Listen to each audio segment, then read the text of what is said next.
Nur. Salah. Selamat malam Bapak, selamat malam semua. Suara diterima dengan baik. Baik sekali. Selamat malam, cek sound. Oke, selamat malam Pak Ustadz Musa juga sudah hadir. Selamat malam. Sekali lagi sebelum kita mulai, terima kasih banyak atas kehadirannya. Nanti kalau teman-teman kalau suara saya kurang jelas dan suara narasumber Bapak Ustadz Musa juga kurang jelas, mohon diberitahu. Saya sambil cek sound. Oke, sebelum kita mulai, ternyata malam ini berbarengan dengan sepak bola ya. Jadi tadi beberapa teman, wah saya mau ikut Zoom atau mau nonton bola. Jadi saya sekali lagi bilang sama teman saya, ya itu prioritas. Oke teman-teman, karena kita sudah jam 8:15, kita mundur 15 menit karena menunggu join beberapa teman-teman yang hadir malam ini. Dan kita mulai jam 20:15.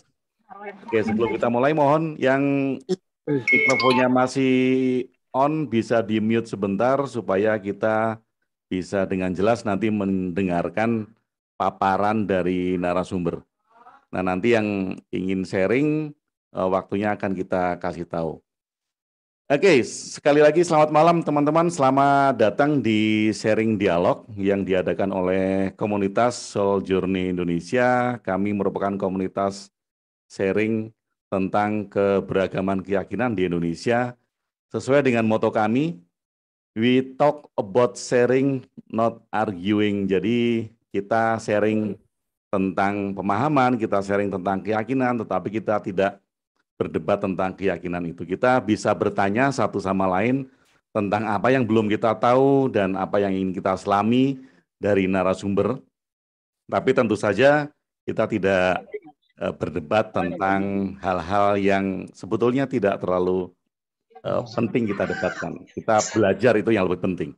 Kita belajar satu sama lain, kita menyelami satu sama lain, tentu itu merupakan hal yang lebih penting bagi kita semua. Nah, teman-teman semuanya, di sini sudah hadir malam ini temanya memahami Syiah sebagai keberagaman keyakinan di Indonesia. Sebelum nanti saya perkenalkan narasumber, nanti narasumber memperkenalkan diri karena saya juga belum kenal betul. Saya hanya kenal nama dan fotonya saja kemarin yang dikasih sama Mak Ali dari DPP ABI. Nah sebelumnya, ini saya cerita sedikit mengapa tiba-tiba saya terbersit mengadakan sharing dialog ini Karena teman-teman kita, kami di Soul Journey sebelumnya juga saling bertanya-tanya tentang Syiah. Syiah itu apa, kenapa ada Syiah, dan bagaimana Syiah itu di Indonesia. Karena terkait pemicunya sebetulnya karena kasus kemarin ada seorang Heri Wirawan ya, kemudian diberitakan Heri Wirawan itu adalah Syiah. Nah kemudian kami di grup WhatsApp saling bertanya-tanya, kemudian ya daripada kita bertanya-tanya, mending kita tanyakan sama sumbernya. Jadi kita tahu dan kita jelas perjalanannya seperti apa, kemudian di Indonesia berkembangnya seperti apa. Nah, kemudian saya mencari nomor kontak, kemudian saya searching di internet dan saya mendapatkan nomor kontak dari Ahlul Bait Indonesia. Saya kirim email malam itu dan luar biasanya paginya langsung disambut dengan baik, jadi direspon dengan baik oleh DPP ABI. Kemudian saya di WhatsApp oleh Pak Ali, kemudian kita bicara lewat WhatsApp dan disetujui bahwa malam ini tanggal 22 kita mengadakan sharing dialog ini bersama-sama. Nah teman-teman, beberapa hal yang ingin saya sampaikan di awal agar sharing dialog kita ini berjalan efektif dan efisien, karena tentu mungkin ada beberapa pekerjaan malam hari yang harus diselesaikan karena pandemi ini. Sebelum saya kenalkan ke narasumber, kita akan membahas tentang sesuai dengan breakdown materi yang sudah saya tulis di breakdown materi tentang apa itu Syiah, itu sedikit sejarah tentang Syiah. kemudian perkembangan Syiah di Indonesia, tentu ini terkait dengan apakah mendapat kemerdekaan beragama atau masih dibatasi. Kemudian mengapa Syiah dianggap sesat oleh sebagian umat Islam lain? Nah ini yang menganggap sesat siapa? Kemudian bagaimana sikap Syiah terhadap hal ini? Kemudian bagaimana pandangan Syiah terhadap perbedaan beragama? Lalu menanggapi berbagai isu hoak dan isu di media ya, belakangan ini terkait kawin kontrak dan berita Heri Wirawan yang diberitakan dia anggota Syiah. Tentu ini kita tahu dan memang di beritanya sudah dikabarkan hoak, tapi kita akan mendengarkan dari narasumber secara langsung. Kemudian tanya jawab dan diskusi dengan peserta, kita akan diskusi bersama-sama dengan narasumber. Nah sebelumnya, nanti pada saat narasumber memaparkan beberapa hal pandangan yang sudah kita breakdown di materi, mohon jangan diinterupsi dulu, teman-teman semuanya jangan diinterupsi dulu, nanti waktu untuk tanya jawab akan ada setelah sharing dari narasumber. Nah ini narasumbernya juga orang hebat, narasumbernya dipilihkan oleh Pak Ali, ini orang hebat karena dari Dewan Syuro Ahlul Bait Indonesia, bernama Bapak Ustaz Musa Kazim, kepanjangannya saya agak lupa, nanti biar Pak Musa mengenalkan diri. Nah, sebelum saya lanjutkan, ada baiknya silakan untuk narasumber karena sudah hadir, Pak Musa, silakan memperkenalkan diri dulu sebelum kita lanjut. Pak Musa Kasim ada di...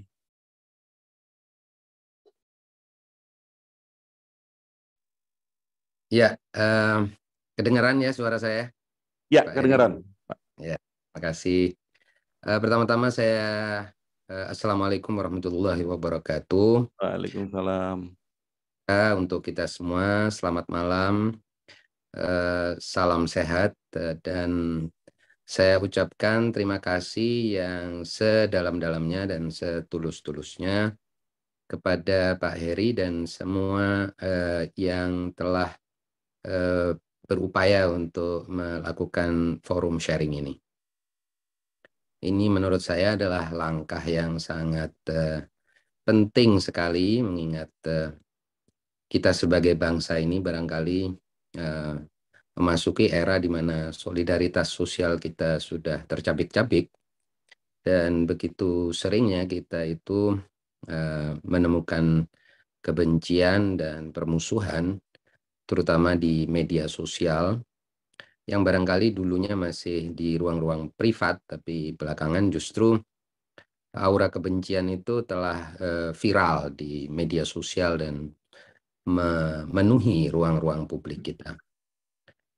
Saya rasa ini adalah sebuah inisiatif yang indah dan harus lebih banyak lagi, harus lebih sering lagi tali silaturahmi dan saling kenal ini, biar kita bisa saling menyayangi dan memahami lah minimal siapa kita dan apa yang bisa kita jadikan sebagai titik bersama atau kebersamaan kita. Dari saya itu aja dulu, Pak Heri. Silakan kalau mau yang lain-lain dulu. Terima kasih Pak Musa. Ada sedikit mungkin karena ada temannya namanya Pak Heri ya. Nama saya Pak Agung WB, jadi terima kasih. Terima kasih Pak Musa. Saya Ya. tadi. Oke, kita akan ngobrol santai, teman-teman semuanya. Obrolan ini akan berlangsung santai dan sesantainya kalau mau teman-teman mau menyediakan kopi boleh gitu. Kalau pas kita bertatap muka tentu saya yang minta kopi gitu ya. Saya sama Pak Musa mesti harus dibikinin kopi. Gitu. Oke, ada hal yang menarik Pak Musa sebelum kita awali ini dari background materi. Jadi saya punya satu pengalaman menarik ketika saya berada di Masjidil Haram. Saya sedang duduk saat itu, kemudian ada seorang yang menghampiri saya dari Pakistan kalau tidak salah karena bukan Arab. Kemudian dia bertanya kepada saya, "What is your religion?" Nah, di situ saya bingung kan. Bukankah yang bisa masuk di sini semuanya Islam gitu? Saya bingung dan beberapa saat saya nggak menjawab karena dia tanya what is your religion. Kemudian saya tanya what do you mean? I'm Muslim. I don't know. Saya tanya seperti itu. Kemudian mungkin dia tahu kebingungan saya. Kemudian dia tanya lagi, I mean you are Syiah or Sunni katanya gitu. Oh, saya malah nggak tahu. Jadi saya nggak bisa jawab apa-apa. I don't know about that. Saya nggak tahu tentang itu. Terus dia oke, never mind, forget it katanya gitu. Nah, itu juga menyebabkan pertanyaan dalam diri saya. Mungkin ada beberapa dari mereka gitu yang ketika di sana bertanya seperti itu. Saya belum pernah mendapat pertanyaan itu, saya belum pernah, jadi baru di sana mendapat pertanyaan seperti itu. Nah, ini mungkin kita bisa mulai dari sini, Pak Musa. Bisa mulai dari breakdown materi pertama tentang Syiah, apa itu Syiah dan sejarah singkat tentang Syiah tersebut. Silakan, Pak Musa. Ya, pertama nih Pak Agung WB. Jadi saya baru terima WA dari istilahnya ya. Kita ini kan kadang-kadang mau matikan WA ini, jadi masuk tadi. Ya. Berikutnya Pak Agung, terima kasih ya atas pertanyaan ini. Saya kira saya pernah menulis sebuah tulisan bahwa kesadaran sektarian itu, ya apakah saya Sunni atau Syiah itu, saya rasa itu adalah isu elitis yang seringkali dipolitisir untuk kepentingan elit. Jadi dari pertanyaan itu sendiri kita bisa tahu bahwa ada keinginan dari sebagian elit di dalam lingkup umat Islam ini untuk menciptakan diferensiasi konflik yang tentunya konflik itu nantinya mereka eksploitir untuk kepentingan mereka sendiri. Saya rasa ini bukan suatu hal yang baru dalam konflik politik umumnya. Dan respon dari Pak Agung WB itu juga sudah merupakan respon yang sangat tepat, karena itu artinya Pak Agung tidak melihat agama itu sebagai sebuah konflik ya, sebagai sebuah identitas, tapi sebagai sebuah penghayatan. Jadi sudah benarlah meresponnya dengan cara ya saya tidak tahu, saya Muslim. Saya kira itu kesadaran mayoritas umat Islam. Maka itu saya pernah katakan bahwa agak tidak objektif dan tidak akademis kalau dikatakan bahwa mayoritas Muslim itu Sunni atau minoritas Muslim itu Syiah. Dari sisi akademis itu tidak objektif. Mengapa? Karena mayoritas Muslim tidak punya kesadaran sektarian. Jadi mereka sendiri umumnya tidak tahu apakah Sunni atau Syiah. Jadi kalau ditanya Anda Sunni atau Syiah, ya tidak ada kesadaran yang melekat di dalam dirinya. Ya saya Syiah atau saya Sunni. Tidak ada itu dikotomi seperti itu. Saya kira itu adalah pemahaman mayoritas mutlak umat Islam, khususnya di Indonesia yang tidak pernah mengalami konflik.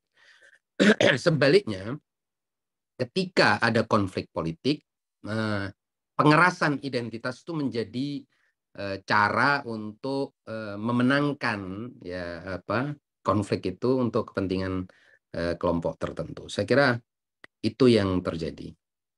Nah, adapun historis Syiah itu mengapa disebut Syiah, seperti tadi saya sudah sebutkan, itu terjadi karena peristiwa yang mungkin sebagian besar orang beragama tidak tahu peristiwa ini, beragama Islam tidak tahu peristiwa ini, yaitu peristiwa yang disebut sebagai peristiwa Saqifah Bani Sa'idah. Saqifah Bani Sa'idah ini adalah, Saqifah itu sendiri arti harfiahnya adalah balai rung yang dimiliki oleh suku Bani Sa'idah, yang ketika itu di sana berkumpul sejumlah elit ya, sahabat, untuk menentukan siapa pengganti Nabi pada saat setelah Nabi wafat. Ini cerita asal usul historisnya lah ya. Ya. Kemudian sementara jasad Nabi belum dikebumikan, sekelompok sahabat ini ya, elit sahabat ini kemudian memutuskan untuk mencari pengganti nabi atau pemimpin setelah nabi. Sementara sebagian lainnya, terutama ahlul baitnya, ahlul bait itu artinya keluarga nabi, yang dalam hal ini diwakili oleh pemimpin ketika itu adalah Imam Ali bin Abi Thalib, masih memandikan jasad Rasul dan masih mau menyemayamkan jasad beliau, dan jasad beliau baru saja wafat. Jadi mereka yang bersama jasad Nabi atau yang sedang merawat jasad Nabi dan mau menyemayamkan jasad Nabi tidak ikut hadir dalam peristiwa Sakifah Bani Sa'idah ini. Nah, mereka yang tidak hadir ini kemudian dalam sejarah disebut sebagai Syiah Ali bin Abi Thalib. Mereka kenapa? Karena mereka tidak ikut serta ke Balairung Bani Sa'idah itu untuk menentukan siapa pemimpin setelah Nabi. Ini kira-kira adalah kata kunci historisnya. Nah, dari kata kunci historis ini kemudian ya sudah orang mulai memberikan berbagai interpretasi, tapi fakta ini tidak ada yang membantah. Fakta kejadian ini sendiri tidak ada yang membantah. Artinya ada sebagian orang yang pada saat Nabi wafat bersama jasad Nabi, ada sebagian lain berkumpul di Balairung Bani Sa'idah atau di Sakifah Bani Sa'idah itu untuk memutuskan siapa pemimpin setelah Nabi. Nah, dari sinilah kemudian muncul istilah Syiah Ali, yaitu mereka yang tidak bergabung bersama elit yang di Balairung untuk memutuskan siapa pemimpin, melainkan bergabung bersama Imam Ali untuk mengurus jasad Rasul. Termasuk sebagian besar, dan bukan sebagian besar, hampir seluruh keluarga dan kerabat Nabi. Karena bagaimana mau meninggalkan Nabi yang jasadnya masih masih baru saja wafat itu. Wakapolresta Yogyakarta. Oh, sudah. Halo? Mohon yang tidak di-mute dulu mikrofonnya yang lain. Oke. Kira-kira itulah awal pemicu identitas itu terjadi dalam sejarah. Nah, berikutnya adalah sebuah perdebatan perselisihan yang saya ada hal menarik ya untuk berbicara karena masing-masing merasa ya haruslah ditentukan siapa pemimpin setelah Nabi. Sisi lain mereka bilang enggak, Nabi sudah menentukan, ya orang ya Syiah Ali itu sudah mengatakan tidak, ya jelas dong Nabi sudah menentukan siapa. Walhasil sampai sekarang bukunya sudah ratusan ribu dikarang tentang ada waktu untuk. Tapi peristiwa itu adalah peristiwa penamaan Syiah Ali bin Abi Thalib itu dalam sejarah.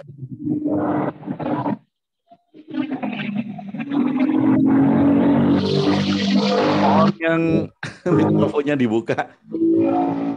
Saya agak kesulitan mencari nih siapa yang dibuka mikrofonnya. Oke. Bunda Rita mohon dibantu nanti kalau ketemu yang dibuka mikrofonnya bisa di-mute.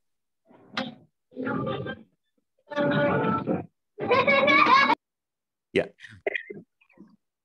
Silakan Pak Musa, sudah ketemu. Kemudian dari peristiwa itu masing-masing berdalil, Pak. Ya, seperti kita tahu pada umumnya orang memilih pilihannya kan punya dalil. Ya. Lah kalau punya alasan pastilah.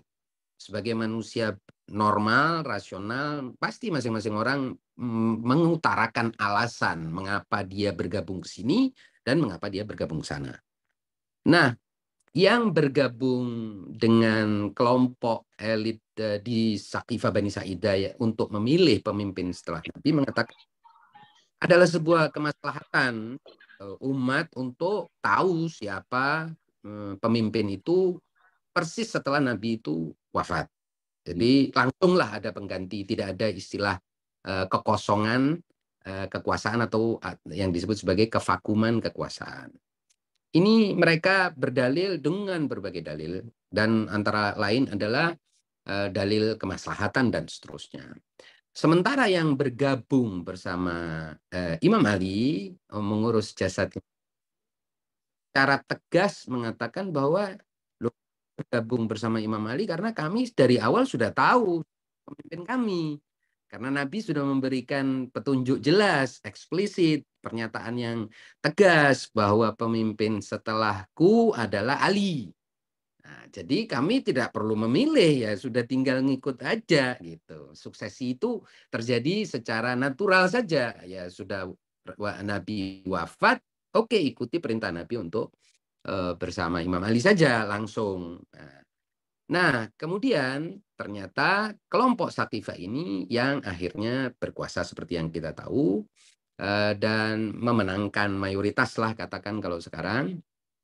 Dan kemudian kelompok Syiah ini menjadi minoritas zaman itu, ya. Dan diidentifikasi sebagai sahabat-sahabat Syiah pertama itu adalah Salman Al-Farisi, yang sangat terkenal ceritanya, yang orang Persia kemudian masuk Islam, yang telah menjelajah beberapa agama itu ya, kalau pernah dengar ceritanya. Kemudian ada di situ juga Miqdad ya, yang seorang budak, mantan budak. Kemudian ada Abu Dzar yang merupakan seorang figur yang terkenal di komunitasnya atau sukunya. Dan juga sebagian besar dari kelompok Bani Hashim atau mereka yang pada saat kejadian Sakifah bersama dengan jasad Nabi tidak ikut pemilihan lah ya di situ, atau tidak ikut serta dalam urusan Nah, dari sini Pak, kemudian yang namanya Syiah itu kemudian menjadi yang sekarang ini secara politik disebut sebagai minoritas. Ya. Karena kita tahu, ya watak kekuasaan itu kan bisalah menimbulkan mayoritasnya sendiri ya. Apalagi periode Ali bin Abi Thalib atau Imam Ali ini tidak berkuasa itu setelah Nabi itu cukup lama. Ya, sekitar 40 tahun. Dan dalam periode itu kita tahu khalifah-khalifah setelah Nabi ini melakukan ekspedisi ke seluruh penjuru dan mengakumulasi kekuatan yang luar biasa dan mendirikan, bisa dikatakan, negara terbesar di zaman itu. Yang mungkin kalau kita sekarang ini mau istilahkan dengan istilah modern, ya negara federal terbesar di zamannya. Mencakup puluhan negara, mulai dari Asia, Afrika, dan sebagian mungkin sebagian Eropa lah ya, karena waktu itu juga wilayah Turki, sekarang itu kan wilayah Turki itu kita tahu ada Asianya, ada Eropanya. Yeah. Wilayah itu sudah dikuasai oleh umat Islam. Nah, akibat 40 tahun itu tadi dan berbagai ekspedisi militer itu, kelompok Ali ini kemudian termarginalisasi dalam sejarah. Nah, tapi tidak masalah karena kemudian di periode 40 Hijriah, Imam Ali itu didaulat oleh, jadi terjadi pemberontakan di akhir era Khalifah ketiga. Khalifah ketiga adalah Utsman bin Affan. Itu Utsman bin Affan ini kemudian mengalami pemberontakan, Pak, dari berbagai daerah, terutama pemberontakan di wilayah Mesir. Dan para pemberontak ini sampai ke Madinah dan menyerang sekitar rumah Khalifah.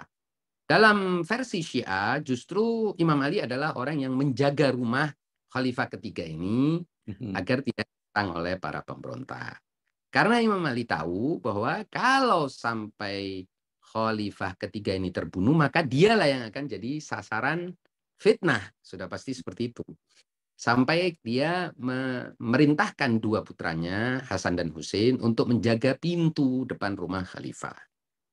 Ternyata ahli sejarah mengatakan bahwa meski sudah dijaga, ternyata entah ada penyusup masuk dari kalangan pemberontak yang berhasil kemudian membunuh sang khalifah, atau versi lain atau teori lain mengatakan bahwa tidak, khalifah itu dibunuh oleh orang dalam. Jadi orang dari dalam membunuh sang khalifah itu. Nah, ini kita tidak mau masuk ke dalam kontroversi sejarah yang, aduh, pembuktiannya.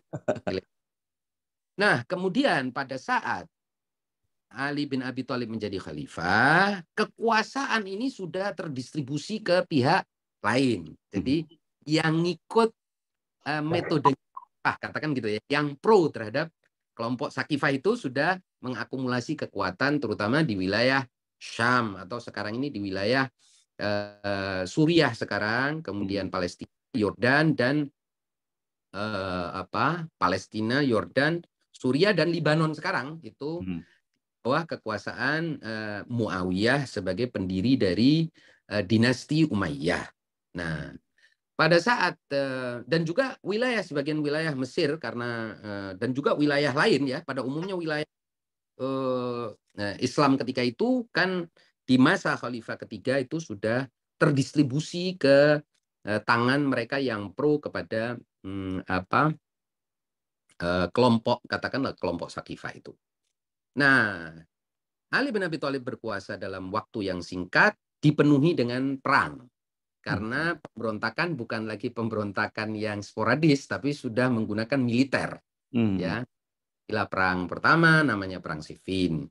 Di Perang Siffin kemudian nyaris Imam Ali mengalahkan Muawiyah atau kelompok pemberontak ya ketika itu yang merupakan gubernur Syam ya, meskipun itu self-proclaimed governor istilahnya gitu.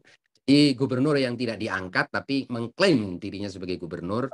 Ini presidennya banyak sekali Pak Agung pasti sudah tahu di dalam dunia politik ya dan negara sudah biasa itu.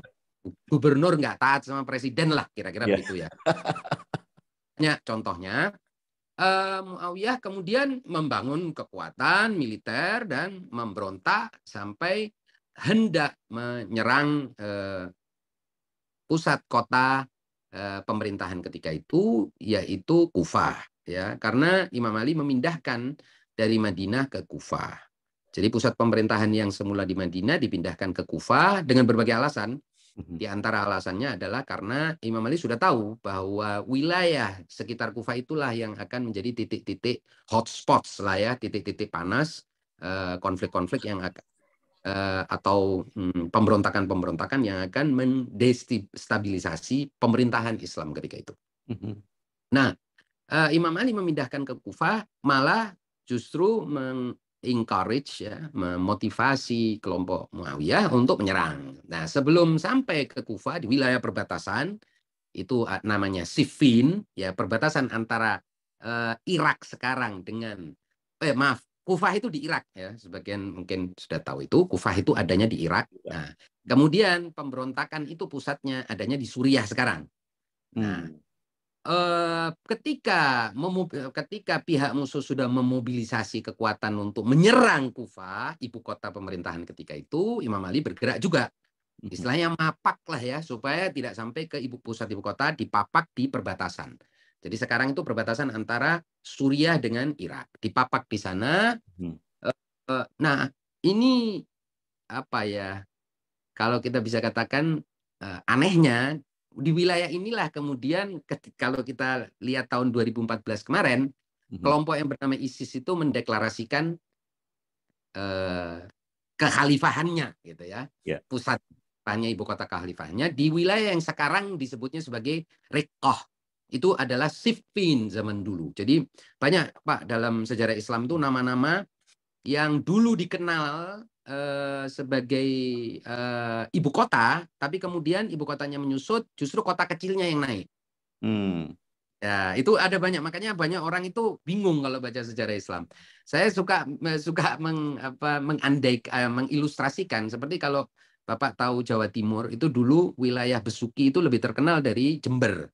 Tapi belakangan Jember itu jauh lebih terkenal, lebih maju daripada Besuki. Besuki itu relatif menyusut namanya. Padahal dulu adalah pusat keresidenan daerah itu adalah ibu kota keresidenan itu Besuki. Padahal Besuki sekarang tidak begitu terkenal dibandingkan Jember dan dibandingkan Probolinggo dan lain sebagainya. Ini sekedar ilustrasi aja. Nah, dulu itu namanya Siffin, tapi kemudian Siffinnya menyusut jadi Riqqah. Seperti juga dulu yang dikenal itu namanya Kufah, tapi sekarang yang terkenal justru Najaf. Apa? Najaf ya.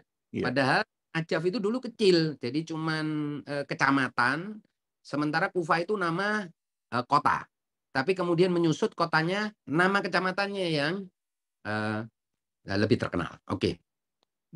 Lanjut, maka terjadilah perang Siffin di perbatasan itu, atau sekarang daerah secara geografis bisa kita sebut di wilayah Riqqah itu. Ya. Basis kekuatan ISIS belakangan di tahun 2014 sampai 2017 atau 2018 kemarin. Nah, kemudian Pak, pada saat terjadi hampir saja Imam Ali mengalahkan pasukan pemberontak yang dipimpin oleh Muawiyah, ada sebuah trik yang dilakukan oleh untuk mengangkat Al-Quran tinggi-tinggi di atas tongkat gitu, jadi diangkat-angkat gitu sebagai tanda damai. Kemudian terkecohlah pasukan Imam Ali ini, sehingga ada protes dari pasukan yang dipimpin oleh Imam Ali untuk nggak bisa, ini orang sudah mengangkat Al-Quran, nggak bisa kita perangi. Jadi artinya ada pemberontakan atau ada protes dari pasukan dan prajurit yang ketika itu bersama Imam Ali. Nah, pasukan inilah kemudian menjadi bibit Khawarij. Kalau pernah dengar istilah Khawarij. Jadi maka akibatnya setelah Khawarij ini memberontak dan memisahkan diri dari pasukan, barisan pasukan, Imam Ali memutuskan untuk mengikuti apa sih maunya mengangkat Al-Quran ini. Maka terjadilah apa yang disebut sebagai tahkim atau arbitrase yang dipimpin oleh Abu Musa al-Asy'ari, yang kita tahu kemudian berakibat pada pasukan Muawiyah berhasil mundur meskipun dalam keadaan terdesak, dan pasukan Imam Ali terpecah menjadi dua.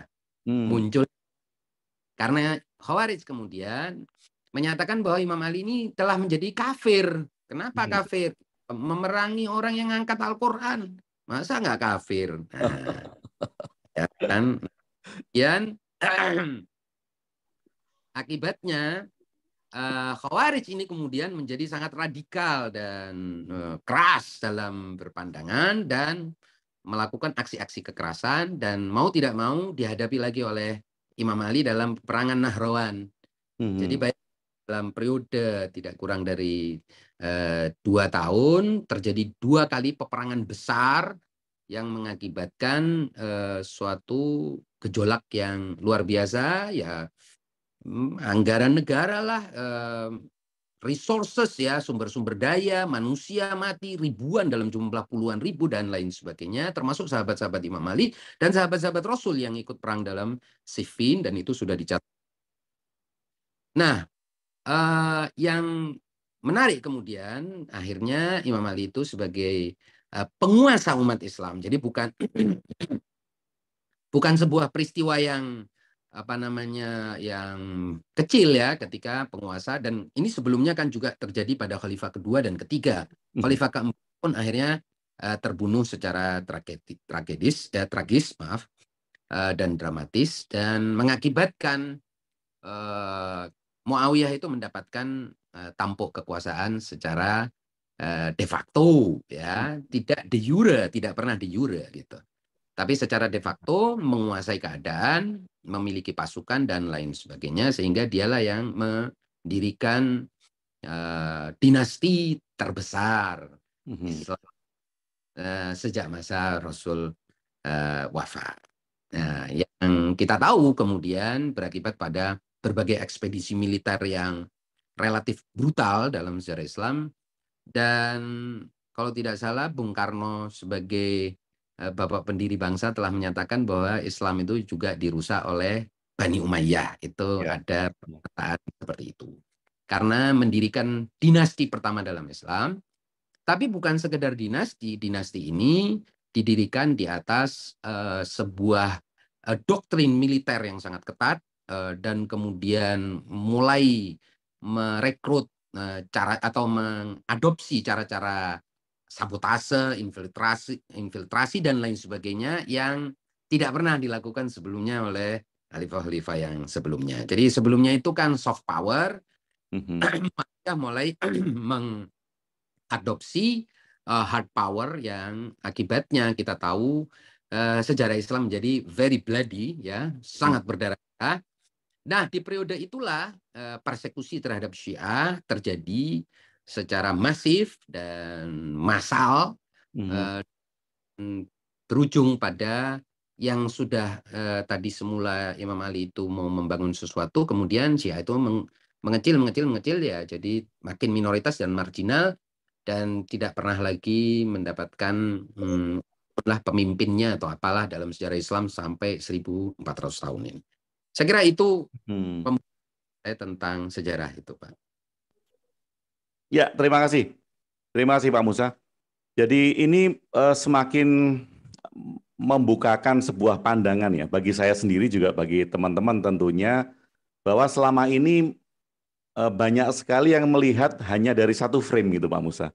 Satu frame kemudian mengatasnamakan seperti kayak terjadi ekspedisi militer gitu atau ekspansi wilayah dengan kekuatan militer oleh Islam gitu.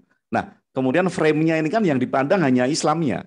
Bahwa Islam melakukan ekspedisi militer, Islam melakukan pembantian dalam meluaskan kekuasaan itu kan di satu sisi. Kita melihat bahwa ada poin-poin yang dijelaskan Pak Musa tadi, ternyata ada satu dinasti, ada dinasti Umayyah pertama kali yang didirikan dengan doktrin militer setelah kekhalifahan itu. Nah, kemudian yang menarik juga Pak Musa dari sejarah itu, berarti apa yang dikatakan Syiah tadi seperti pemaparan Pak Musa itu bukan tentang keyakinan Islam kan? Jadi keyakinannya bahwa rukun imannya juga sama, rukun Islamnya juga sama gitu kan. Ini kan hanya masalah pemimpin kan, hanya masalah pemimpin setelah Nabi Muhammad. Dan mungkin banyak sekali yang tadi yang hanya melihat dari satu frame, kemudian banyak kemarin waktu saya ajak teman-teman saya untuk Zoom ini juga mengatakan, wah, Syiah kan sesat, pemecah belah umat gitu. Nah, ayo dialog dulu, maksudnya gitu kan, dialog dulu. Kita bicara dulu supaya kita nggak hanya melihat dari satu frame. Saya pernah bertanya Pak Musa, kalau sesat itu sesatnya dari mana? Toh rukun imannya sama, rukun Islamnya sama gitu. Jadi kalau dianggap sesat itu sesatnya apa? Kalau dianggap pemecah belah umat, yang memecah belah umat itu dari sisi mana gitu? Kalau kita lihat dari sejarah tadi kan, ini hanya bukan tentang keyakinan kan, Pak Musa, bukan tentang yakin adanya Nabi setelah Nabi Muhammad kan, enggak gitu kan? Ada satu aliran yang memang meyakini ada Nabi lagi setelah Nabi Muhammad kan, ada satu keyakinan tentang itu. Nah ini kan ternyata dari pemaparan Pak Musa tadi kita melihat frame yang lebih luas, bahwa memang masalahnya di masyarakat kita itu mungkin karena satu tidak mau berdialog dengan hati yang dingin, kemudian hanya menutup pandangannya dari satu sudut, sehingga yang banyak diyakini ya berita-berita yang beredar yang hanya didengar dari satu telinga. Nah, kalau salah saya mohon diluruskan Pak Musa, apakah betul seperti saya tadi bahwa memang ini bukan tentang keyakinan? Kalau keyakinannya sama, rukun Islamnya sama, rukun imannya sama. Ini kan hanya masalah tentang kepemimpinan setelah Nabi Muhammad. Betul, persis Pak. Jadi seperti tadi saya bilang, peristiwa yang memecah atau menimbulkan identitas Syiah itu adalah peristiwa Sakifah itu tadi ya. Angkatnya sebagian orang dari tempat wafatnya Rasul untuk ke sebuah balairung untuk memutuskan siapa pemimpin, dan sebagian lain yang bertahan untuk mengurus, yang bertahan mengurus jenazah Nabi ini kemudian dalam sejarah disebut sebagai Syiah.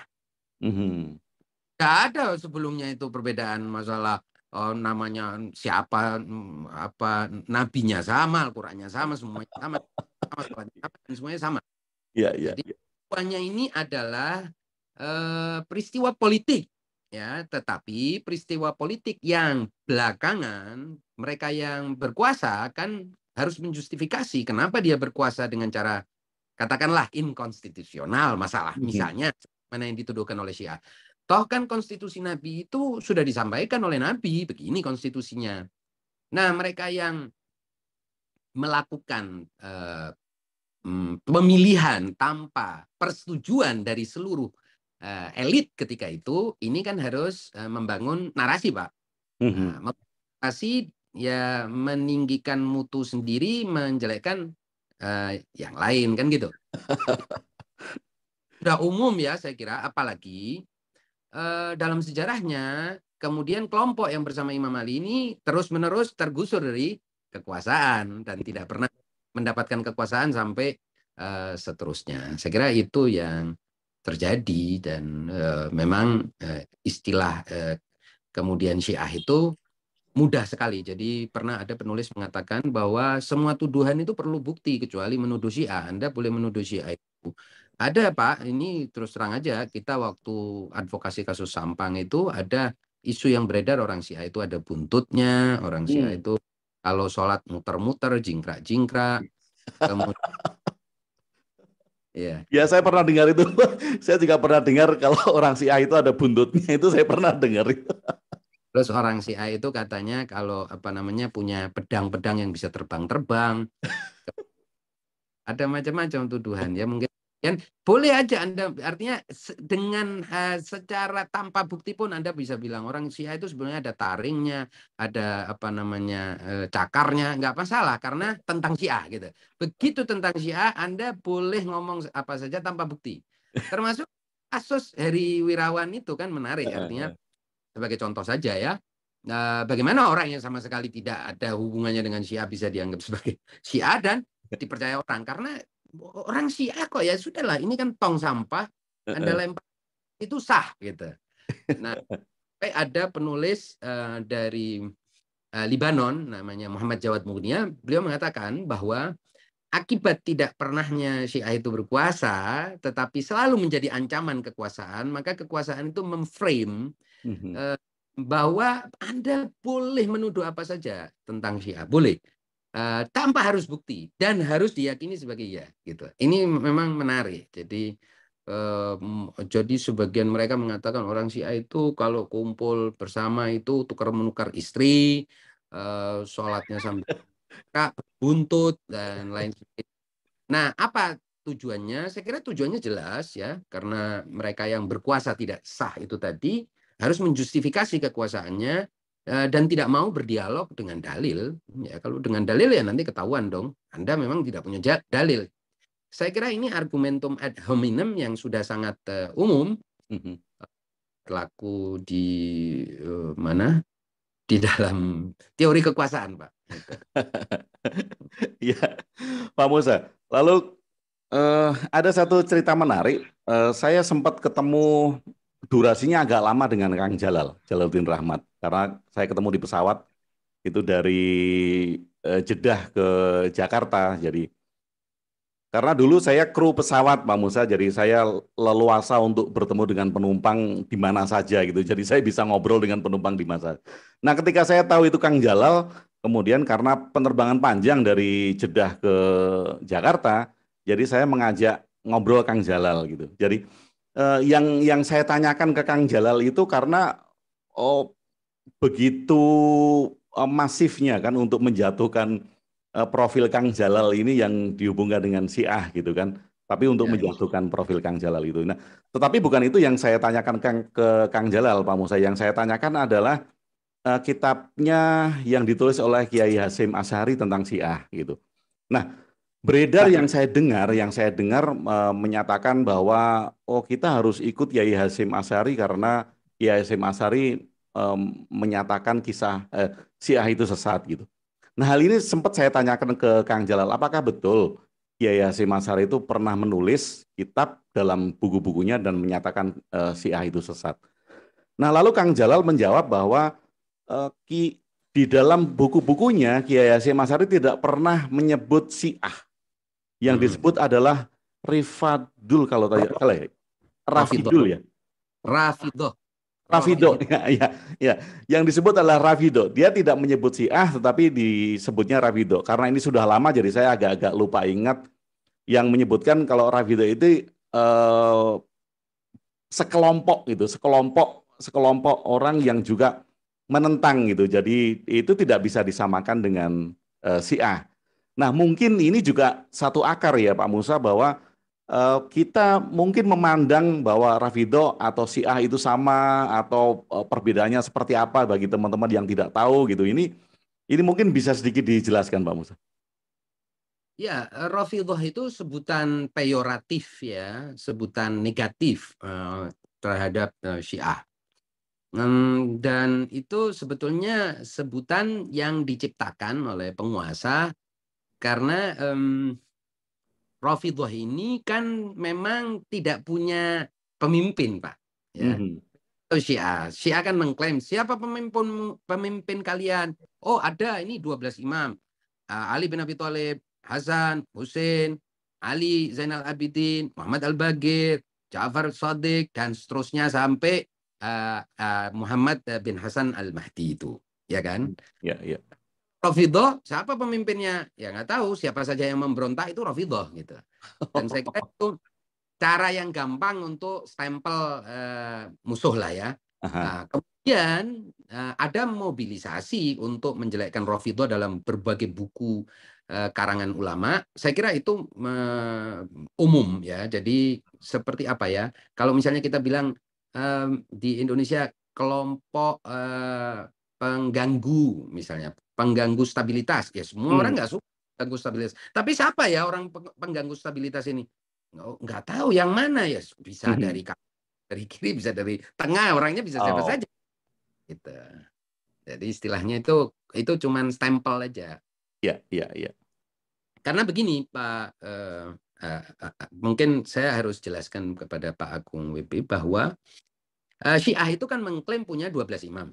Nah, saya coba geledah sedikit gitu ya, profil imam-imam Syiah ini di buku-buku Ahlus Sunnah semuanya dipuji-puji gitu. Aneh gitu. Iya, iya. Berarti harusnya kalau pemimpin saya ini mestinya saya orang baik dong gitu kan. Iya.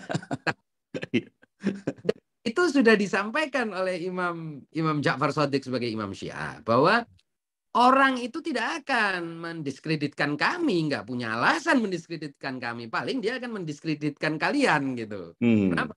Karena yang mungkin kan mendiskreditkan orang seperti kalian yang tidak punya status dalam agama, tidak punya posisi dan seterusnya. Dan itu sudah mengantisipasi. Jadi Imam Ja'far Shadiq sebagai salah satu imam Syiah sudah bilang begitu. Makanya kemudian ini jawaban bagi sebagian orang yang bertanya-tanya tentang taqiyah ya. Taqiyah itu kemudian diizinkan oleh imam-imam. Kenapa? Karena memang imam-imam kita tidak akan pernah didiskreditkan. Boleh Anda baca. Saya tantang siapa saja yang membaca buku sejarah Islam, biografi ulama Islam, dan siapapun yang membaca biografi ulama seperti A'lamin Nubala, ya berbagai ensiklopedia biografi ulama, akan menemukan semua imam Syiah itu semuanya dipuja-puji oleh semua orang, termasuk oleh penulis-penulis Ahlus Sunnah wal Jamaah. Nah, tapi habis yang didemonisasi, distigmatisasi ya Syiahnya. Nah, jadi oleh sebab itu ya Syiahnya dibolehkanlah, kamu jangan ngaku-ngaku Syiah lah, nanti kalau ngaku Syiah kamu kena persekusi gitu kira-kira. Ya, oke, menarik Pak Musa. Tadi sudah disinggung sedikit tentang beberapa hal apa tadi Rafidah ya, Rafidah ya, dengan Rafidah. Nah, artinya kan sebetulnya kan tidak apa-apa kan Pak Musa kalau kemudian contohnya gitu saya mengaku bahwa saya adalah Syiah, itu kan sebetulnya no problem ya, atau artinya kan bukan berarti ya apapun pengakuan yang ya bukan hanya mengaku pengakuan Islam ya, kalau pengakuan itu yang di Indonesia ini kan sebetulnya yang kemudian masuk kategori itu melanggar kan yang menyebabkan chaos gitu ya. Seperti orang pindah agama lah, Sebenarnya orang pindah agama kan itu sah-sah saja gitu. Tapi ketika dia mengumumkan di ruang publik pakai selamatan dan bikin chaos atau kemudian ditunggangi oleh unsur-unsur politik. Nah ini kan yang ditakutkan kan itu kan, penunggangan unsur-unsur politik seperti itu. Toh kalau kemudian ada yang bertanya, Pak Agung Islam menjalani Islam seperti apa? Kalau saya jawab bahwa saya menjalani Islam seperti Syiah, itu kan sebetulnya di ruang publik nggak masalah kan Pak Musa ya? Waduh, ini nggak masalah secara doktrinal dan teoritis, apa secara praktis, Pak? Secara praktis. Kalau praktis Wah, kan nggak ada bedanya kan? ya masalah nanti Anda akan dianggap, Pak Agung mau dianggap punya ekor. Siap ya, Pak? Takut kalau nggak siap nanti bisa timbul berbagai kesulitan hidup gitu. Ya, jadi yang lebih besar itu stigma masyarakat ya Pak Musa ya. Ya masyarakat tuh kalau saya percaya masyarakat itu sebenarnya polos, Pak. Ya persoalan pada etiknya. Dan ini kita semua sudah tahu lah bahwa yang menggiring opini masyarakat atau opini publik itu kan elit. Ini menggiring opini kebencian, permusuhan, dan stigmatisasi yang tanpa tedeng aling-aling dan tanpa batas seperti ini. Saya kira ini tujuannya adalah menimbulkan konflik. Jadi kalau ada sebagian orang, Pak, saya selalu bilang, kita kalau lihat cara berpolitik sebagian orang itu memang hanya bisa eksis di tengah konflik. Kalau tidak ada konflik, mereka tidak punya agenda. Tidak ada agenda karena mereka tidak belajar untuk memerintah dengan benar atau berkuasa dengan benar gitu. Jadi ya sebagian orang memang hanya bisa berkuasa dan eksis kalau ada konflik. Nah, dalam rangka ada konflik mesti diciptakan permusuhan. Nah, siapa sasaran permusuhan yang sudah nyepak ya, istilahnya sudah tersedia dalam sejarah Islam, ya Syiah. Dan itu maka terjadilah. Nah, saya ambil contoh, boleh saya sedikit mengeksplorasi ini ya? Iya. Ya, saya ambil contoh misalnya seperti di Suriah, Pak ya. Bashar Assad itu bukan Syiah dan dia sendiri saya rasa sekuler murni ya. Saya rasa dia juga tidak sholat rutin lah. Kalau di Indonesia barangkali lebih tidak religius dibandingkan abangan lah ya. Barangkali kalau klasifikasi priai abangan dan santri dia lebih sekuler ketimbang abangan barangkali. Melihat praktek-praktek keagamaan yang umum dia bagi orang Alawiyin di sana. Tapi kenapa dia harus dituduh Syiah? Ya memang hanya dengan cara dia dituduh Syiah bisa terkumpul amunisi dari berbagai belahan dunia dan bisa datang berbagai orang yang sudah didoktrin, dicuci otaknya bertahun-tahun bahwa Syiah ini itu tadi menyembah Imam Ali, ini Syiah ini punya Al-Quran sendiri, agendanya lebih bahaya daripada Yahudi, bla bla bla, lebih mudah gitu. Nah, kenapa harus Bashar Assad? Misalnya kalau Bashar Assad dituduh komunis, saya rasa nggak ada orang Islam yang mau ke sana lagi, kecuali mungkin dia 80-an.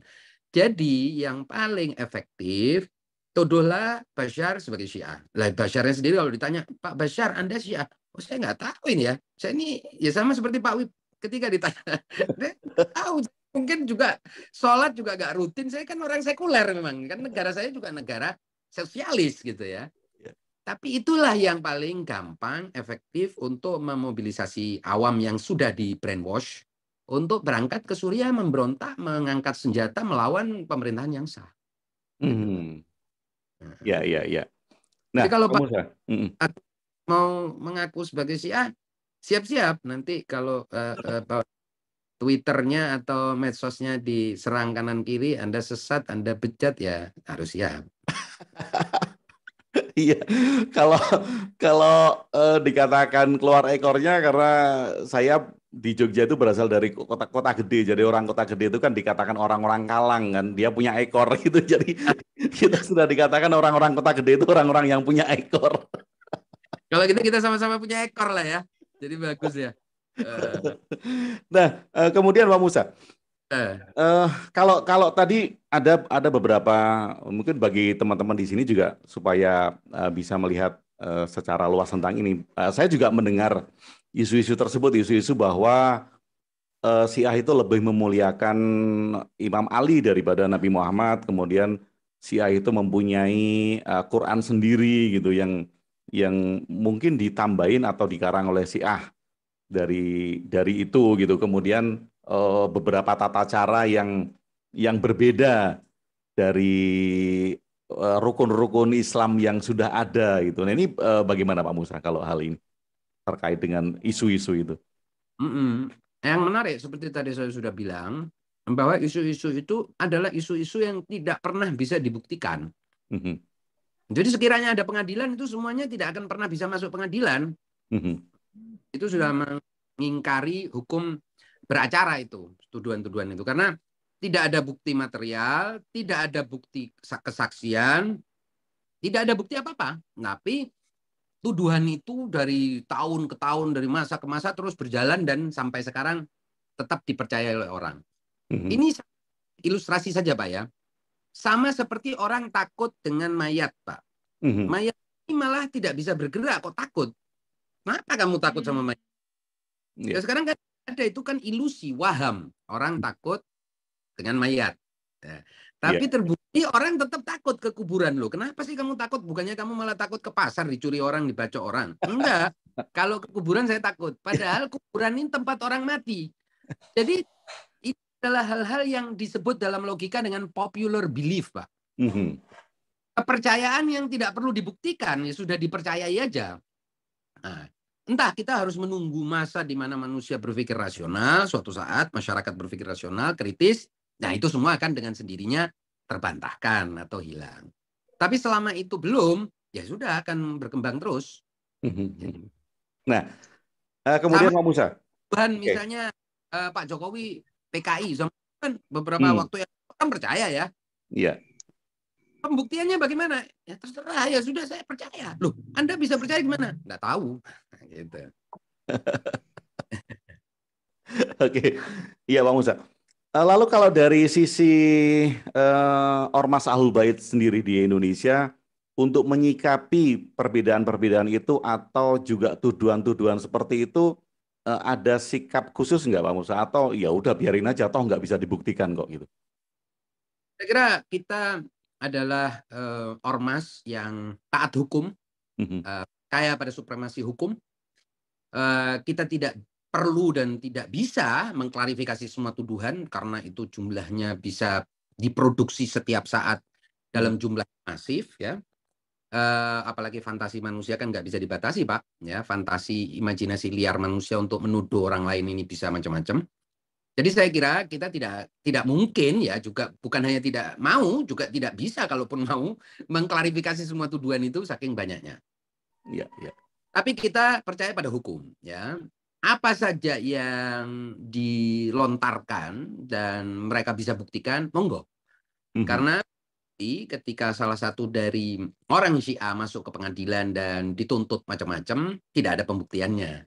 Nah, tapi kemudian peradilan sesat itu memvonis orang itu sebagai orang yang melakukan pencemaran nama baik dan melakukan PNPS ya, dan penistaan. Padahal mana sih yang dinodai, apa sih yang dinista? Ya nggak tahu, nggak ada buktinya. Nah, ditutup dengan klausul yang menurut saya klausul yang sangat brutal, yaitu takiyah itu, Pak. Anda semua ini nggak mau menutup-nutupi semua yang dituduhkan karena Anda bertakiyah. Loh, kalau ada takiyah seperti itu ya ini kelasnya lebih daripada Mossad ini. Itu artinya ini luar biasa konspirasinya, ada Al-Qur'an palsu bisa ditutupi 1400 tahun. Iya. Era internet itu. Nah, itu. Iya. Itu juga berita yang heboh gitu kalau Syiah itu pandai bertakiyah. Pak ya, di tengah-tengah teknologi ini sudah merambah semua wilayah privasi orang, kemudian di tengah-tengah alat-alat pembuktian yang sudah begitu canggih, kok orang masih percaya sih? Orang bisa bohong. Kan sekarang ini teroris-teroris ini yang menyembunyikan underground mereka di bawah tanah selama bertahun-tahun dengan mudah terkuak, dengan mudah terlihat dokumen-dokumen mereka dan lain sebagainya dengan alat-alat canggih untuk mendeteksi segala macam, kan mudah itu. Ada tuduhan, usia tuduhannya sudah 1400 tahun, serangkaian tuduhan, bukan satu tuduhan, dua tuduhan, serangkaian tuduhan terhadap Syiah, sampai 2021 tidak ada satupun orang yang bisa satupun membuktikan dengan alat bukti material, tidak ada. Nah, gitu. Nah, ini menarik. Pak Musa, sebelum kita tanya jawab ke peserta, ini yang terakhir yang jadi breakdown materi. ini juga pencetus kenapa saya menginisiasi untuk membuka dialog ini, karena di grup, mudah-mudahan ada teman-teman saya di grup kompleks ya, di grup kompleks itu kan kita bikin grup WA, grup Muslim kompleks gitu kan. Kemudian pada saat kasus Heri Wirawan mencuat itu banyak sekali berita yang tentu saja menyudutkan Syiah, yang mengatakan Heri Wirawan ini bukan ustadz, tetapi dia adalah Syiah yang menyamar dan segala macam gitu. Nah, kemudian saya buatlah dialog ini agar walaupun sudah dibantah dari DPP ABI sudah mengeluarkan surat resmi bahwa Heri Wirawan itu bukan Syiah. Nah, saya undang teman-teman saya, mudah-mudahan ada, tapi saya belum melihat satu-satu supaya kita bisa bertanya langsung begitu. Mudah-mudahan ada di sini. Nah, supaya tidak melemparkan tuduhan-tuduhan itu dan kita bisa berdialog secara langsung. Nah, terkait kasus itu, walaupun saya sudah baca sendiri surat resmi dari DPP ABI, Pak Musa, mungkin ada beberapa teman-teman di sini yang belum baca terkait itu, terkait kasus Heri Wirawan itu. Ya, saya kira kalau kita lihat profilnya Heri Wirawan, kemudian yang menarik juga pengakuan istrinya, ya, jelas-jelas pengakuan istri itu adalah pengakuan orang terdekat, ya, menyatakan secara jelas bahwa dia tidak tahu bahwa artinya, saya berikan ilustrasi, Pak.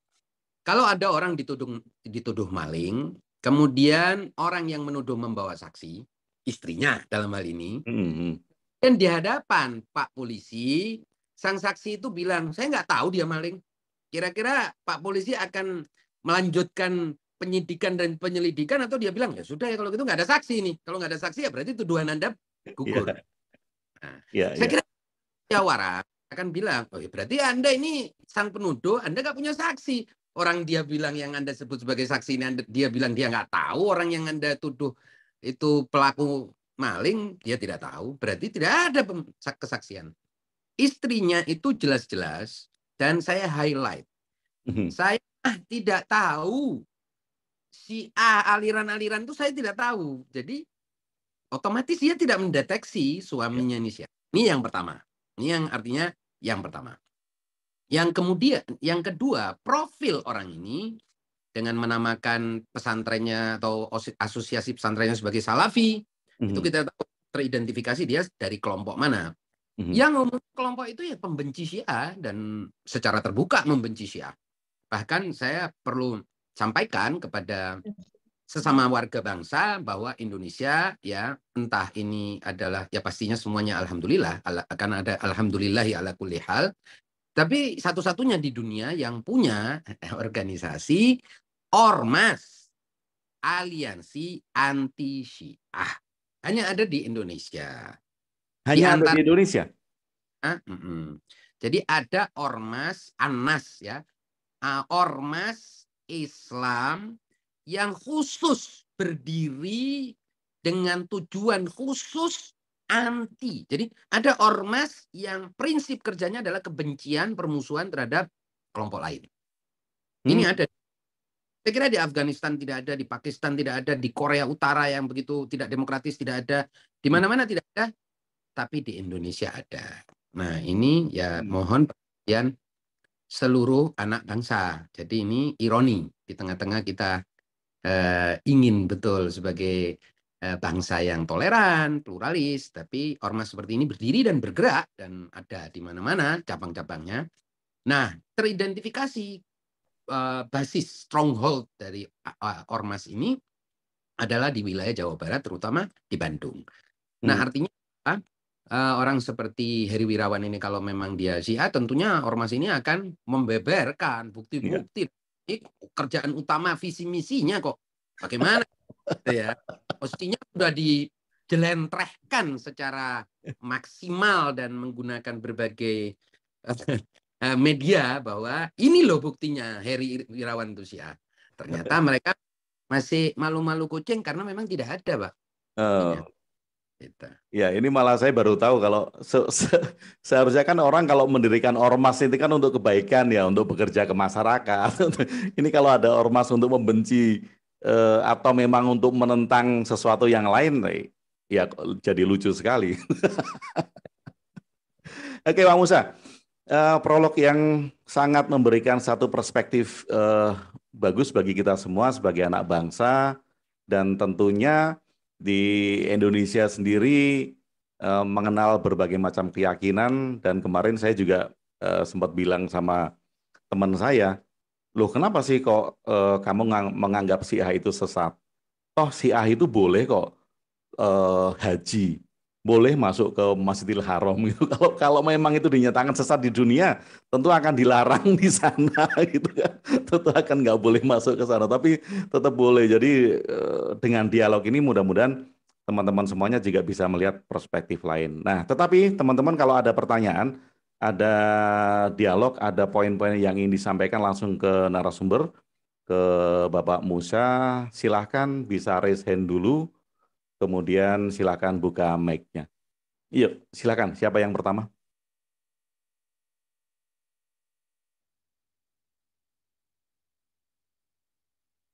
Ini kalau biasanya kalau diem gini semuanya sudah tercerahkan ini. Oh, Mas Munawir. Silakan Mas Munawir. Tapi Mas Munawir off video ya? Oh, video on. Oke. Masih mute, Mas. Masih mute. Bisa di... Sudah, Pak. Oke, sudah. Silakan Mas Munawir. Ya, terima kasih atas kesempatannya dan terima kasih Pak Ustadz Musa sudah memberi kami perkenalan dan gambaran sehingga pemahaman kami, kesadaran kami, pengetahuan kami tentang apa itu Syiah, sejarah Syiah, kenapa bisa ada sampai sekarang itu bisa kami jadi lebih tahu. Mas Munawir, sebelum lanjut, boleh dikenalkan dari mana supaya Pak Musa juga tahu daerah mana Mas Munawir?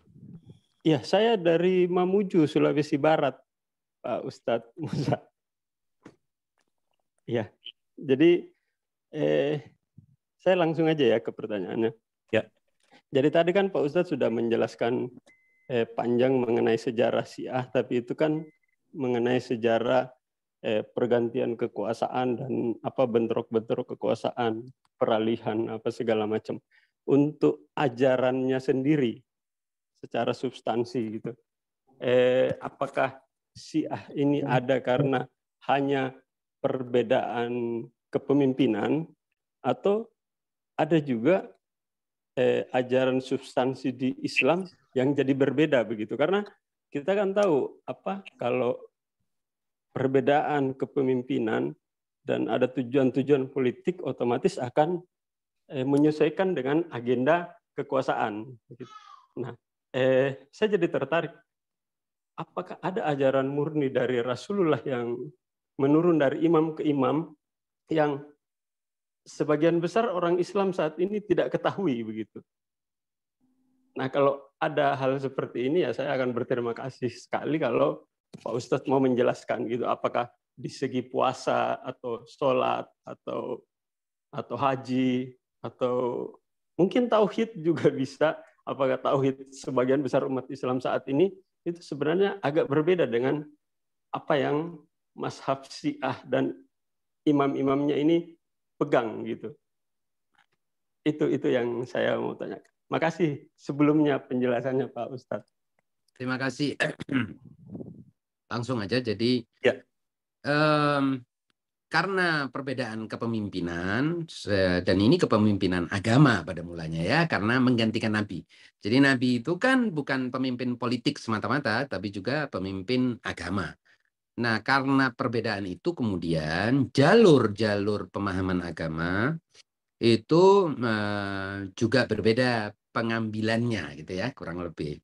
Maka muncullah mazhab dalam Islam itu, mazhab yang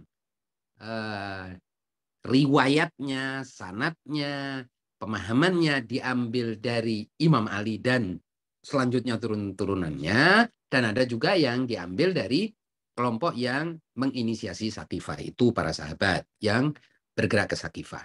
Maka ini kemudian ya menjadi dua mazhab yang berbeda dalam Islam. Tetapi jangan salah, bahkan di dalam satu jalur pengambilan atau satu jalur sumber itu, misalnya mazhab sahabat itu, kita tahu, atau yang disebut sebagai Ahlus Sunnah wal Jamaah, kita tahu juga menjadi 4 mazhab. Jadi bukan akhirnya jadi satu madhab, ya. Karena memang ternyata ini adalah salah satu watak dari teks keagamaan kita.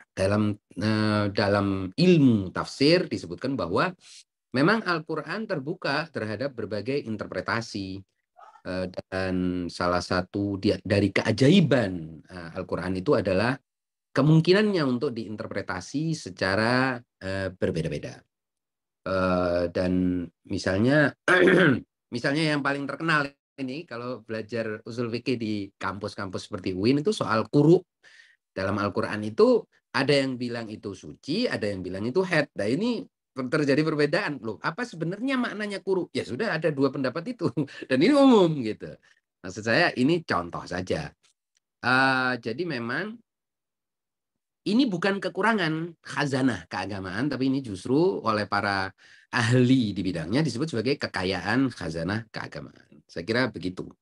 Tapi saya tidak ingin lebih jauh membedah apa saja, karena nanti panjang lagi, apa saja perbedaan-perbedaan di antara perbedaan umum di antara kedua mazhab itu. Ya, silakan Mas Namir. Masih ada lagi? Iya, tapi tapi memang ada perbedaan itu ya. Jadi maksudnya saya jadi penasaran, mungkin setelah ini akan banyak baca-baca buku Syiah atau tulisan-tulisan dari Ustadz Musa atau ceramah-ceramah Syiah biar bisa lebih tahu apa perbedaan ternyata di Islam sendiri kasanah mengenai ya mungkin tauhid atau apapun yang lain, ajaran-ajaran ritual itu ya memang kita banyak berbeda. Kalau kata Pak Ustadz ya itu hasanah, itu perbedaannya. Dan ya mudah-mudahan ya dengan ada dialog ini kita jadi lebih kaya dalam pemahaman, lebih kaya dalam melihat bagaimana Islam itu dan bagaimana aturan atau ritual atau mazhab dalam Islam itu melihat bagaimana kita seharusnya berkehidupan. Terima kasih penjelasannya, Mas.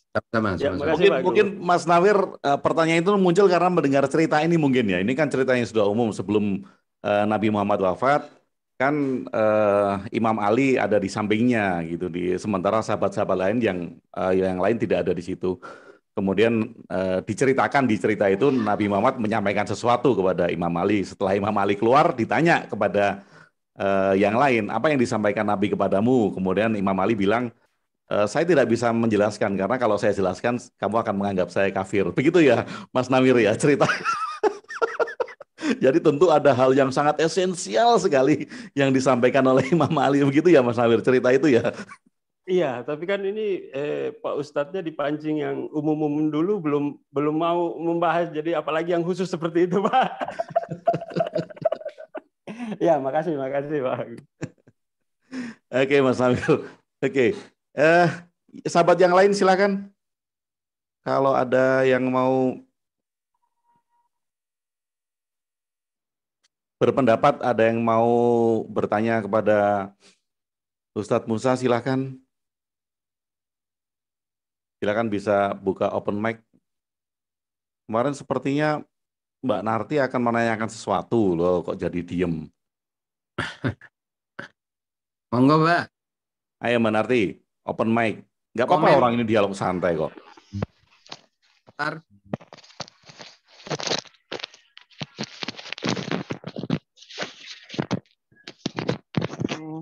Terima kasih atas kesempatan yang diberikan kepada saya. Assalamualaikum Pak Ustadz. Waalaikumsalam. Selamat malam buat teman-teman semuanya. Bisa sedikit keras Mbak Narti? Agak dideketin. Saya langsung saja dengan pertanyaannya ya Pak Ustadz ya.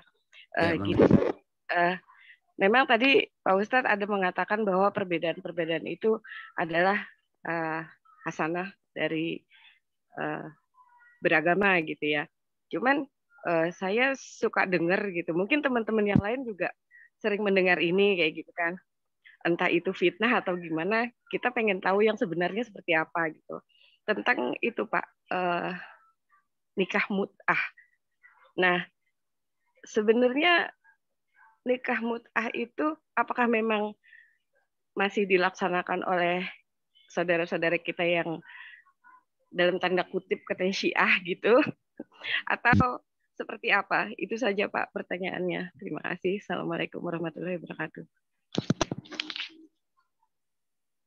Jadi nikah mut'ah ini adalah salah satu bagian dari hukum Islam. Nah, mungkin Ibu juga harus tahu bahwa dalam hukum Islam juga ada hukum perbudakan ya. Karena Islam itu sejak awal mempresentasikan hukumnya itu kepada masyarakat yang tidak mengenal hukum, Bu, ya.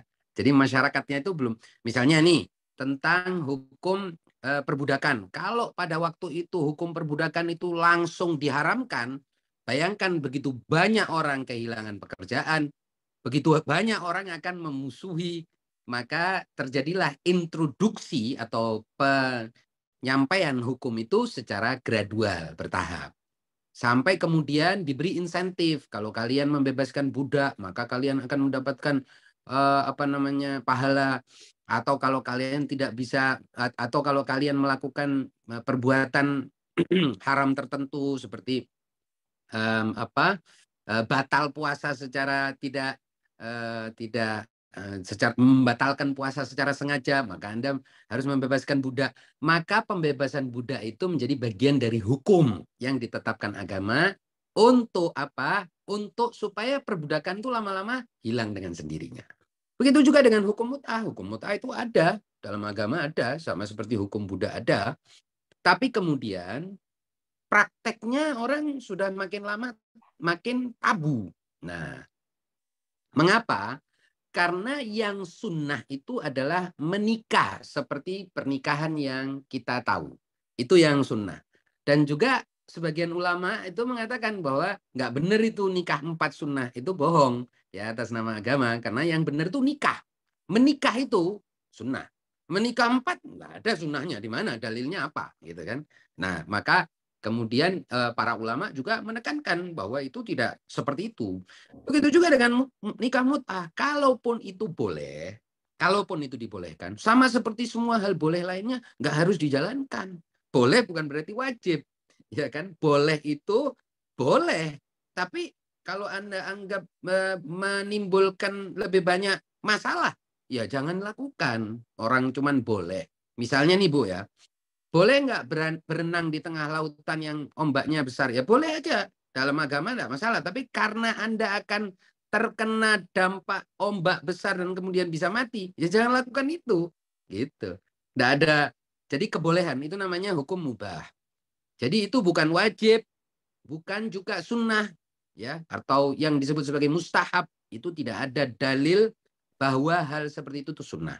Oleh sebab itu praktek itu di kalangan orang Syiah ya tidak jadi praktek umum. Nah, ini yang wajar ya, sewajarnya begitu. Kalau ternyata ada orang Syiah, beberapa orang Syiah melakukan itu, ya masing-masing orang itu harus bertanggung jawab terhadap perbuatannya sendiri. Jangan bawa-bawa ajarannya. Gitu. Kira-kira begitu, Bu. Sama seperti Bu ya, saya sekedar untuk memberikan ilustrasi. Menikah 4 boleh nggak dalam Islam? Boleh. Tapi Anda menikah 2 kemudian bermasalah, ya urusan Anda sendiri itu. Anda yang bertanggung jawab terhadap perbuatan itu. Karena itu perbuatan. Bukan sunnah menikah 2. Bukan juga ada anjuran menikah 2. Menikah banyak itu bukan praktek yang diinginkan oleh Nabi dari umatnya. Dan seterusnya. Jadi saya kira begitu. Ada lagi Mbak Narti? Saya kira cukup Pak. Sangat jelas dan jelas sekali. Terima kasih Pak. Oke, terima kasih Mbak Narti. Dan ini juga menjadi seperti ini ya Pak Musa ya, bahwa banyak juga yang berpoligami tetapi kemudian hancur atau mereka mendapatkan masalah gitu. Tapi kemudian tidak dijudge bahwa ajaran yang mengajarkan poligami itu sesat gitu, tidak seperti mut'ah tadi ya. Ini kan individu masing-masing kan tanggung jawab sama konsekuensinya sendiri-sendiri gitu. Ya itulah saya bilang ada double standar Pak ya. Iya. Jadi misalnya gini, berdagang dalam Islam boleh nggak? Boleh. Loh, ini saya sudah berdagang bangkrut. Wah berarti nggak benar ini ajarannya. Ini berarti, loh ya apa nih? Anda kan Urusan Anda berdagang itu. Anda gagal dalam perdagangan, jangan nyalain yang membolehkan gitu. Dan ajaran agama ini, Pak, ada level-levelnya. Jadi gini, ada yang disebut sebagai wajib. Ini wajib di saya katakan dengan tegas, tidak ada kewajiban menikah mut'ah dalam Islam. Bahkan menikah pun tidak wajib. Ini supaya jelas ya. Menikah pun dalam Islam tidak wajib. Oke. Nah, kemudian level berikutnya adalah haram. Tidak ada keharaman menikah dalam Islam. Tidak ada. Boleh menikah. Ya. Nah, kemudian lanjutannya. Ada yang disebut sebagai sunnah, artinya dianjurkan, mandub. Jadi Nabi menganjurkan. Apa yang dianjurkan oleh Nabi? Menikah. Nah, menikah yang dimaksud oleh Nabi tentunya sesuai dengan anunya masing-masing orang. Menikah satu, itu yang terbaik untuk dia. Ya itulah sunnah Nabi. Jangan dibolak-balik. Sunnah Nabi adalah menikah satu. Untuk Anda. Oh enggak, saya bisa menikah dua. Ya tapi bukan sunnah Nabi itu. Anggaplah itu bonus. Tapi jangan bawa menikah dua itu. Karena nggak ada, Nabi nggak pernah menyuruh orang menikah banyak. Ini ya. Tapi seperti semua hal boleh lainnya, ya tidak perlu dilakukan kalau Anda merasa tidak perlu. Seperti misalnya, mohon maaf, saya sekedar untuk ilustrasi saja. Boleh nggak misalnya kita lompat-lompat di pedestrian Jalan Sudirman? Saya kira nggak ada undang-undang melarang ya, Pak ya? Boleh ya, lompat ya. Tapi kalau karena lompat-lompat kemudian Anda jadi pusing, jadi kelelahan, dehidrasi, jangan lakukan lompat-lompat lah. Meskipun undang-undang tidak melarangnya, dan undang-undang juga tidak menganjurkannya, karena boleh saja gitu. Tapi ini nanti masalahnya kompleks, Pak. Ini kan urusan hukum. Ada hukum itu ada disebut sebagai ada unwan awali, sana hukum awali, sanawi. Kemudian hukum itu juga harus terikat dengan maqasidnya, dengan ilahnya. Waduh, itu kompleks masalahnya. Dan bukan mustahil ya, pada akhirnya akan muncul pendapat dari ahli fikih bahwa menikah banyak haram, menikah mut'ah haram, tidak mustahil. Dan itu sudah ada arah-arah ke sana gitu, mengingat tabunya hukum itu gitu. Oke, terima kasih Mbak Narti, dan terima kasih Pak Ustadz Musa jawabannya. Ya, silakan yang lain yang ingin menyampaikan sesuatu dan bertanya, mumpung kita bisa berdialog langsung. Jadi kalau masih ada sesuatu yang simpang siur, bisa kita jelaskan di sini. Silakan.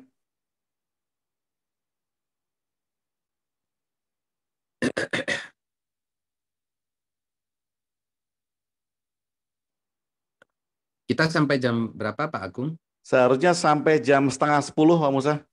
Tadi terlambat 15 menit, jadi kita beri waktu sampai 45. 21.45. Jadi sekarang 21.36, kita punya waktu 10 menit lagi kalau masih ada yang ingin bertanya.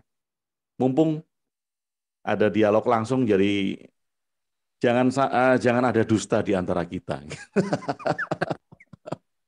Biasanya memang begini Pak Agung, kalau boleh saya, belum ada yang bertanya. Ya. Biasanya orang itu ketika menuduh, dia sudah punya semacam prakonsepsi ya, bahwa tuduhannya benar. Sehingga untuk mengklarifikasi itu butuh keberanian. Ya. Berarti dia membongkar prakonsepsi dia sendiri.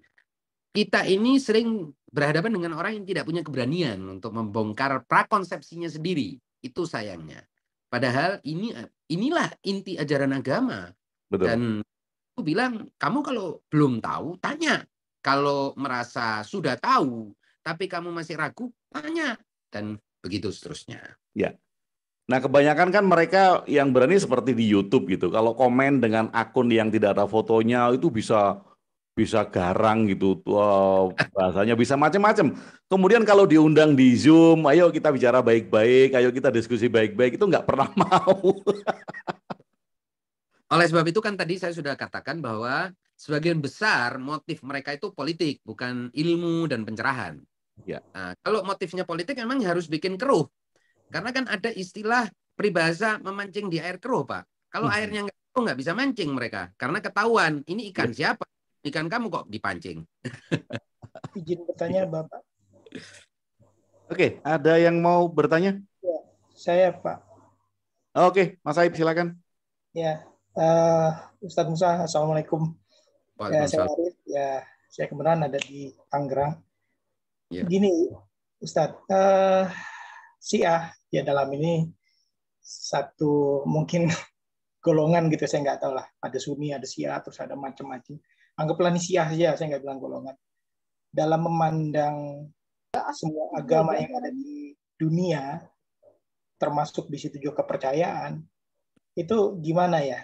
Apa karena gini, ada seorang yang menurut agama itu selalu fanatik sehingga yang merasa agamanya paling benar dan yang lain itu salah. Ya. Jadi tidak ada intolerance lah kalau saya bilang. Sehingga ya dia merasa benar, akhirnya malah menunjukkan keakuannya bahwa yang lain itu salah gitu. Ya. Contoh gampangnya, nggak akan mau ngucapin hari raya agama lain kayak sekarang nih menjelang Natal, selamat Natal gitu, sampai seperti itu. Itu contoh simpelnya aja. Gimana Pak Ustadz menurut Pak Ustadz?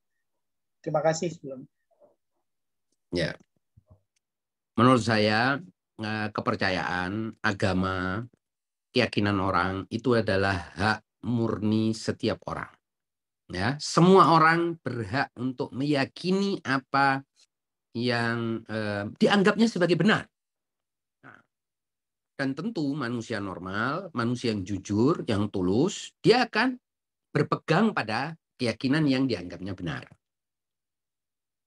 Dan saya percaya orang seperti ini mendapatkan karunia di sisi Allah, pahala dan lain sebagainya. Kenapa? Karena dia mengikuti kebenaran. Nah, beda dengan orang yang dia tahu ini salah, dia tahu ini batil, dia tahu ini hoax, tapi dia paksa untuk percaya itu dan dia sebarkan karena punya motif lain. Orang seperti ini jelas orang yang menuju kepada penyesatan dan kesesatan. Sehingga dia tidak bisa dianggap sebagai tulus terhadap dirinya sendiri. Dia sudah tahu sesuatu batil, bohong, dusta, palsu, tapi dia pegangi karena dia punya kepentingan atau motif kebencian dan permusuhan dan lain sebagainya. Ini yang kedua. Yang ketiga, kita percaya bahwa agama Islam ini berdasarkan pada berbagai ayat Al-Quran itu Allah Subhanahu wa Ta'ala itu sendiri ingin manusia itu tulus dan dengan sepenuh hati dalam menjalankan agamanya, bukan atas paksaan. Dan itu ayatnya sudah sering kita dengar, la ikraha fiddin, dan berulang-ulang kita dengar. Artinya kenapa kok Allah menekankan tidak ada paksaan? Karena Allah percaya dengan hati orang. Artinya hati orang itu kalau tulus, ikhlas, dia akan ketemu jalan untuk menuju kepada kebenaran. Tapi kalau tidak ikhlas, tidak tulus, dia hanya penipu saja. Dan penipu ini lebih berbahaya, atau kadang sama bahayanya, atau kadang lebih berbahaya daripada orang yang sama sekali tidak percaya. Seperti kafir dan munafik. Kita sudah tahu ini dalam agama. Oleh sebab itu ketulusan itu penting. Nah, untuk supaya tulus dan dengan penuh kerelaan, ya harus tidak ada paksaan. Orang boleh percaya apa saja. Dan silakan percaya. Selama dia percaya itu sebagai kebenaran. Gitu. Tanpa fanatisme. Saya kira begitu. Berarti lebih sangat toleransi sekali sebenarnya Islam gitu kan. Ajaran Nabi Muhammad. Jadi nggak benar-benar nggak memaksakan, apalagi mengaku-ngaku paling benar sehingga yang lain salah, sehingga boleh di darahnya halal gitu, semacam itu. Ya. Saya kira itu jauh. Ya. Itu paling jauh dari ajaran Islam. Sangat jauh ajaran Islam. Ya Pak Ustadz, terima kasih. Mungkin itu aja dari saya. Sama-sama.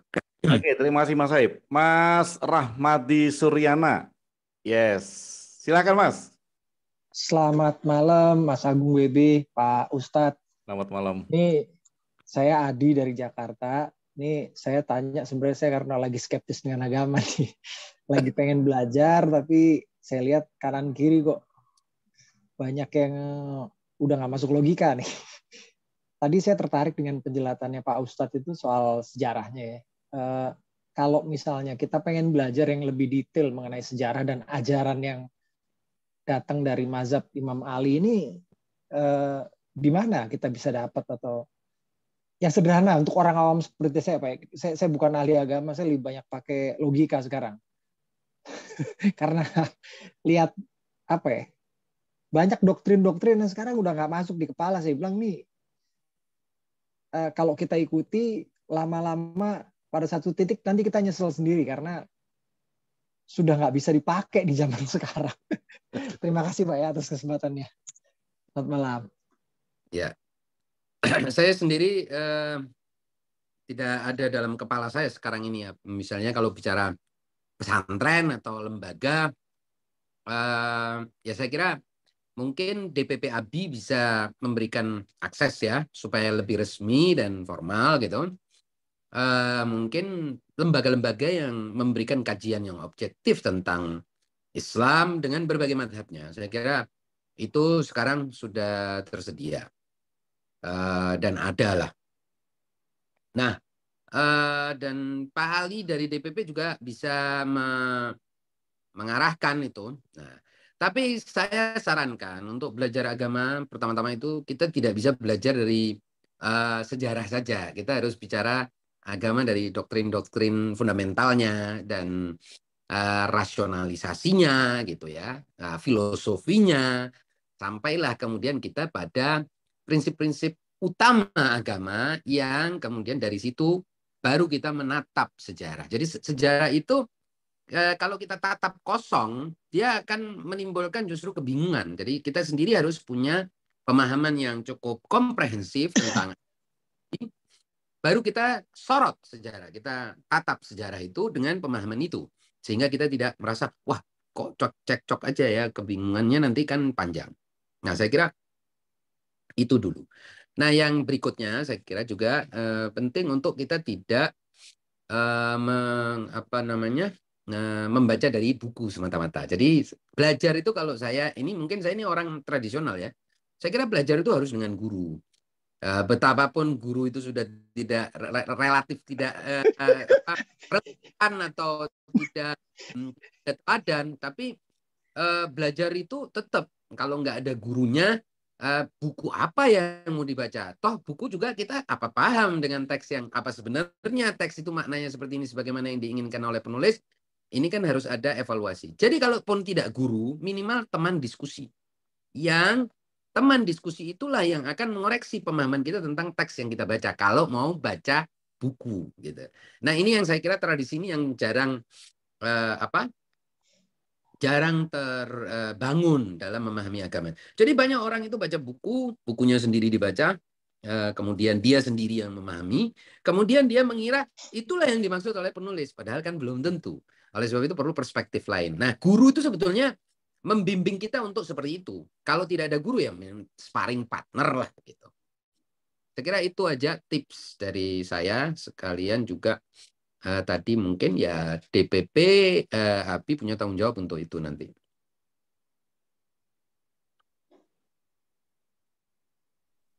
Halo, Assalamualaikum Ustadz, selamat malam. Ya. Selamat malam Adi. Ya, saya ingin menanyakan tentang hal yang sangat simpel tapi menjadi pembicaraan dan guncingan di halayak umum, yaitu masyarakat kita yang mayoritas adalah Sunni dan sebagian adalah mengikuti jejak Ahlul Bait. Tapi mereka kalau gimana ya, maksudnya mereka ingin mengenal tentang Ahlul Bait untuk tidak memberikan satu tanda kutip yang melenceng atau menyimpang dari ajaran agama kita sebagai umat muslim. Dengan cara seperti apa kita menjelaskan kepada orang yang awam tentang Syiah ataupun Ahlul Bait itu sendiri, yang sekiranya dapat difahami oleh orang awam, tapi bisa juga menjadikan pegangan mereka bahwa Syiah itu tidak seperti yang banyak di halayak ramai dibicarakan, maupun tadi seperti Mbak yang tadi tentang mut'ahnya, ataupun tentang sholatnya yang pakai batu, yang macam-macam itu, kita bagaimana ya Ustaz cara menjelaskannya? Bisa dikasih saya masukan agar teman-teman yang, karena saya berorganisasi, berteman, itu banyak menanyakan si A itu gimana sih? Kok si A itu begini? Kok si A itu ada mutannya begini? Aku sholatnya dari batu. Kok si A itu puasanya kalau buka malam, dan banyak hal yang ditanyakan. Untuk sesimpel mungkin mereka bisa menerima dan mengerti itu, gimana cara menjelaskannya? Terima kasih, Ustaz. Menurut saya yang terpenting itu manusia sendiri. Manusia sendiri, setiap manusia itu harus punya kelapangan dada. Ya, bukan hanya tentang perbedaan madhab orang lain, ya perbedaan selera makan, perbedaan pilihan fashion dan lain sebagainya. Kalau orang sudah hatinya sempit, ya repot. Kita mau jangankan bicara agama yang sensitif, bicara hal-hal yang sepele pun bisa terjadi cekcok gitu ya. Pilihan warna, oh dia pilih warna ini, saya pilih warna yang lain, cekcok. Nanti pilihan gubernur, cekcok. Apalagi sudah bawa-bawa agama. Nanti pilihan kades, cekcok. Ya sudah, orang ini sudah kita harus bilang sama dia, cobalah dada kamu belah sedikit biar agak lapang gitu ya. Pertama itu moral dulu. Yang paling penting itu pendidikan moral. Nah, barulah kita masuk kepada pembahasan yang lebih sensitif seperti agama. Tapi kalau lawan bicara kita sudah tidak punya kapasitas moral untuk bahkan toleran terhadap masalah-masalah yang sederhana seperti perbedaan beragama, berkeyakinan, ya kita nggak bisa menjelaskan keyakinan kita, orang dia sudah tidak toleran gitu. Itu yang menurut saya yang harus kita fokuskan. Saya kira Pak Agung mungkin setuju ya bahwa medsos sekarang ini justru membawa kepada permusuhan dan pengerasan identitas, intoleransi, alih-alih seharusnya kan ini membawa kepada saling mengenal, saling membuka diri, saling paham, dan meningkatkan kapasitas toleransi kita dan lain sebagainya. Itu saya kira yang justru efek negatifnya gitu. Ya, terima kasih Pak Ustadz Musa, teman-teman semuanya. Sekarang kita sudah menuju ke 21.50. Tentu kalau ini akan kita lanjutkan menarik panjang sampai besok pagi juga nggak selesai karena pasti akan panjang sekali. Tapi sebelum ditutup satu lagi mungkin ada yang masih ada di kepala gitu. Kalau dari tadi duduknya tuh gini tuh kayaknya mikir apa gitu, berat gitu kan. Itu yang mau disampaikan. Silakan siapa? Oh, Ani, silakan, Ani Rahmawati, silakan. Selamat malam Ustadz Musa, saya Ani dari Balikpapan, Kalimantan Timur. Saya ingin bertanya masalah personal, boleh? Ya, silakan. Jika emang Allah menyuruh umat muslim untuk tulus mencintai sesama, bagaimana Ustadz Musa sendiri menyikapi orang-orang yang intoleran terhadap Bapak Ustadz sendiri, kemudian bagaimana cara Bapak untuk melindungi, misalnya Bapak punya anak, kemudian Bapak lu si maaf ya Pak kalau saya agak frontal, Bapak lu si segala pembulian itu bagaimana Bapak menyikapinya? Apakah Bapak juga mendapatkan pertentangan dari internal keluarga sendiri, kemudian untuk menunjukkan dan menyikapi Bapak kepada mereka itu seperti apa perbedaan itu? Terima kasih Pak. Ini sepertinya pengalaman pribadi soalnya. Tidak Pak.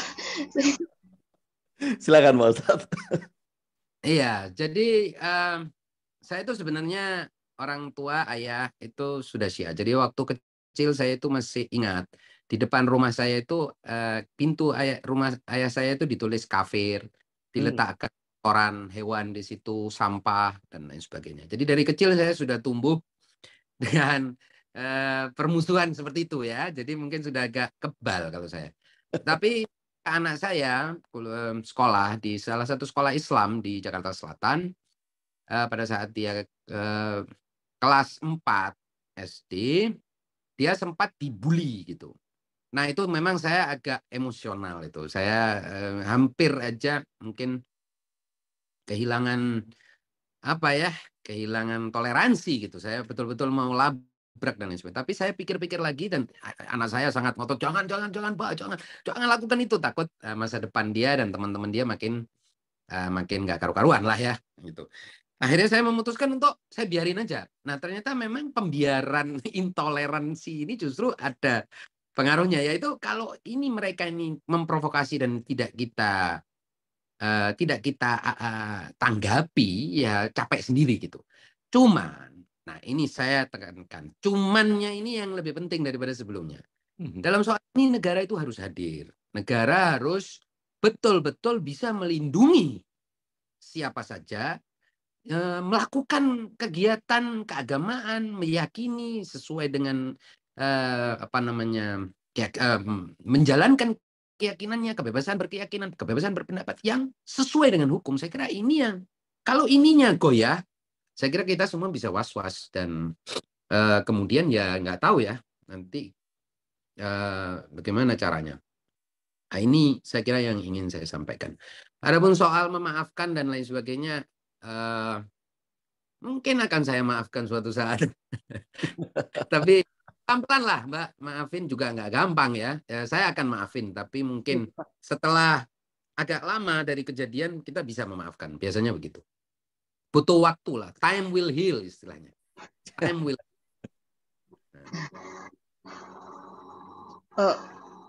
Mohon maaf Bapak, apakah boleh bertanya lagi sekali lagi? Boleh, silakan.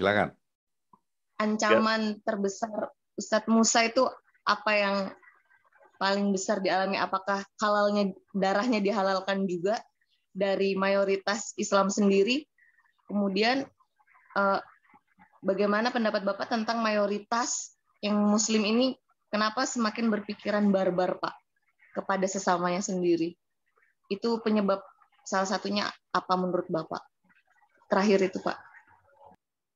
Ya, saya diancam beberapa kali, baik secara privat ya, pribadi lewat WA dan lewat akun pribadi saya, maupun di depan umum, di depan halayak ramai, saya juga pernah diancam, dan saksinya banyak, ribuan orang.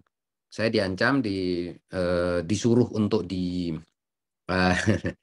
ya dibunuh lah gitu ya, di depan banyak orang. Tapi tidak terjadi, alhamdulillah, tidak ada pembunuhan, tidak ada apa ya, buktinya ini sekarang masih hidup.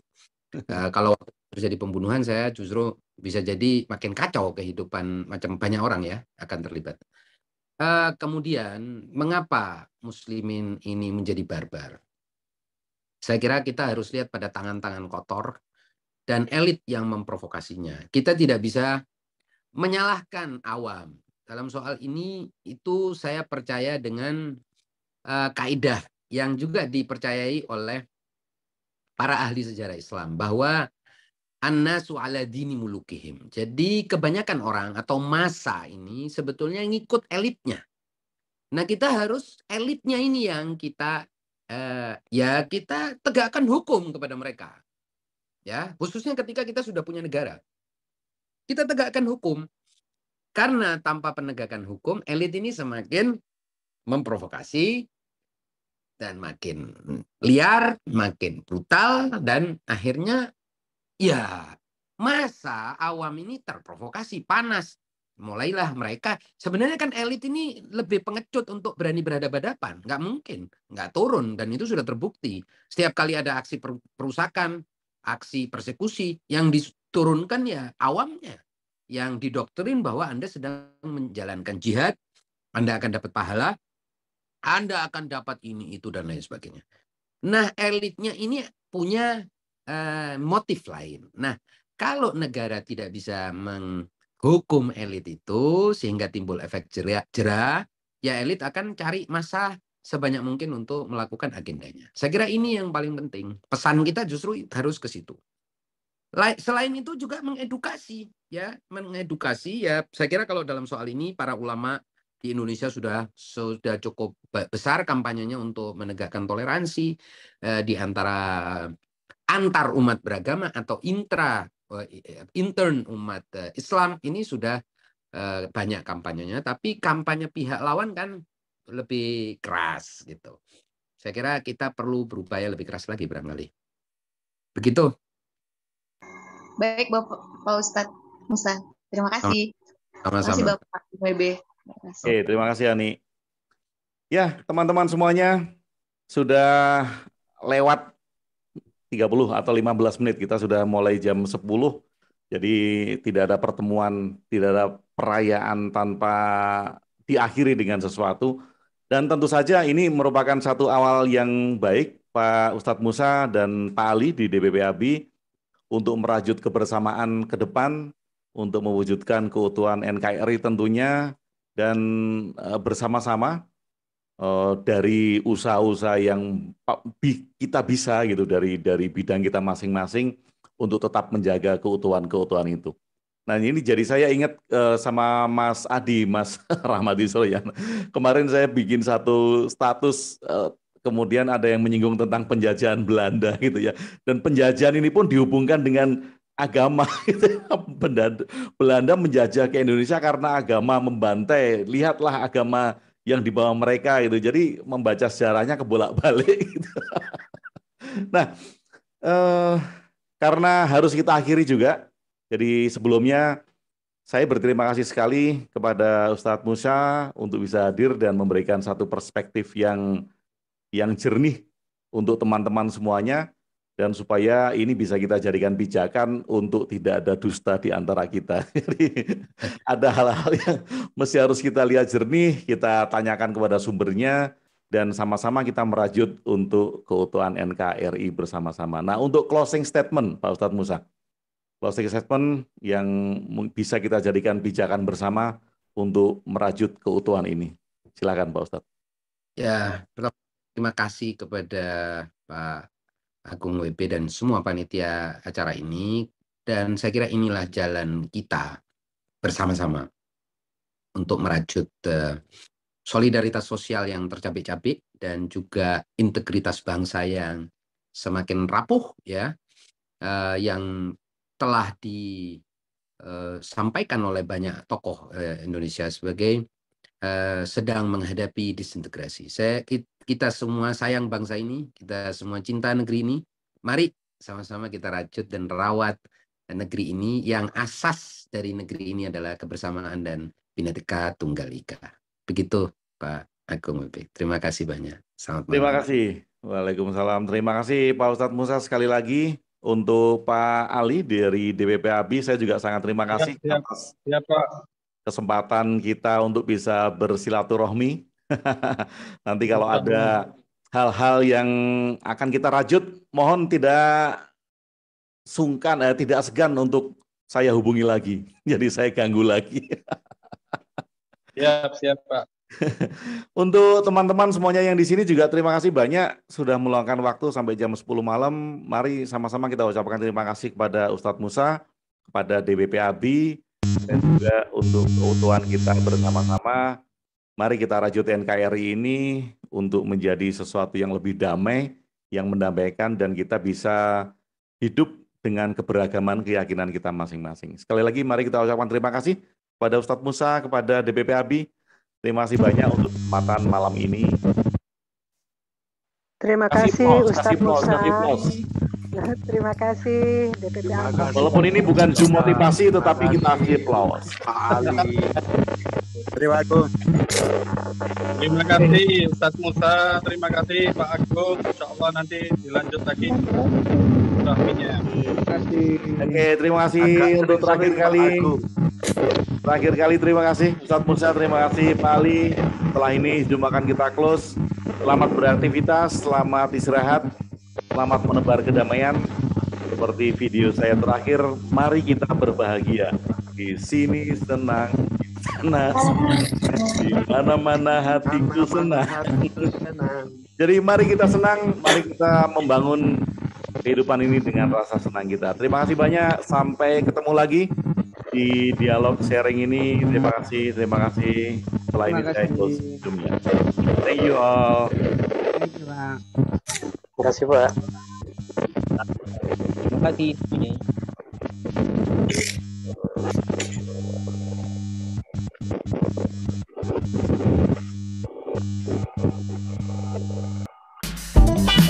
kasih.